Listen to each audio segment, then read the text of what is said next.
Pak, itu kan TKW masih banyak yang di luar negeri yang korban penipuannya Pak Wawon. Itu rencananya mereka mau dibunuh juga nggak Pak? Iya, iya. Selamat datang di Koran Merah. Pembunuhan berantai kembali menggegerkan Indonesia beberapa waktu belakangan. Seorang dukun bersama dua temannya tega membunuh 9 orang secara beruntun. Pembunuhan baru terungkap setelah beberapa tahun terjadi. Inilah kisah trio dukun pencabut nyawa.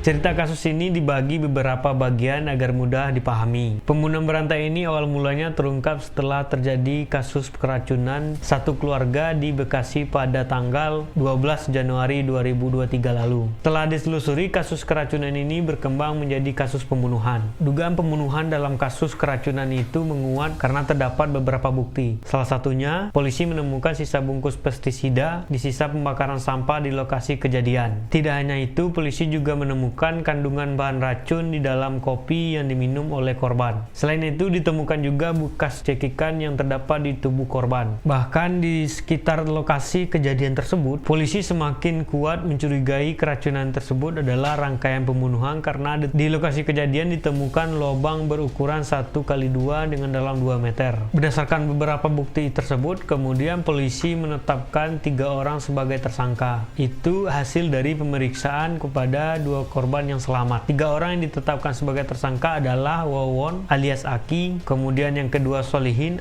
alias Duloh, dan Dede. Dede ini merupakan salah satu korban keracunan yang selamat. Setidaknya di dalam kasus keracunan tersebut ada 5 korban, 3 diantaranya meninggal dunia. Setelah menetapkan tersangka, kemudian polisi melakukan penelusuran yang lebih dalam lagi. Hasilnya tidak hanya membunuh 3 orang di dalam kasus keracunan tersebut, setidaknya polisi juga menemukan Wawon dan 2 orang ini membunuh 6 orang lainnya. Rata-rata korban ini adalah keluarga dari si pelaku, mulai dari istri, mertua, anak, kemudian anak tiri, dan lainnya. Kami mencoba menggambarkan sebuah bagan pembunuhan ini. Setelah polisi menangkap 3 orang pelaku ini, kemudian ditemukan para pelaku mengubur korban mereka di beberapa tempat. Lokasi tempat jasad korban ini dikuburkan ditunjukkan oleh si pelaku. Sadisnya, korban dikuburkan di sekitar rumah Solihin dan Wawon. Ada yang dikubur di dalam rumah, di belakang rumah, dan juga ada satu korban yang dibuang ke laut. Ternyata lubang yang ditemukan polisi ketika memeriksa kasus keracunan di Bekasi, lubang tersebut sudah disediakan untuk mengubur 3 korban keracunan itu. Rumah Wawon dan Duloh memang berjarak hanya 100 meter.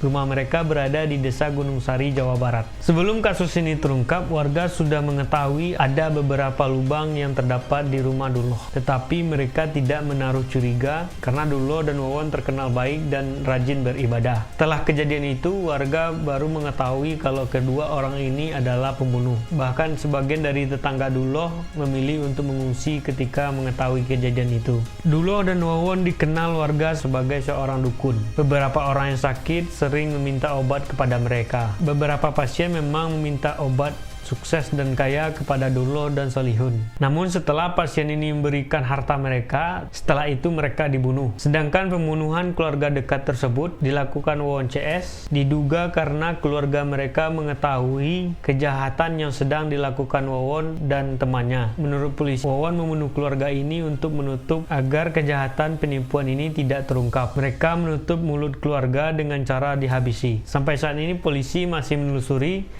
motif ketiga pelaku ini. Bagaimana menurut kalian? Silahkan tuliskan pendapat kalian di kolom komentar. See you.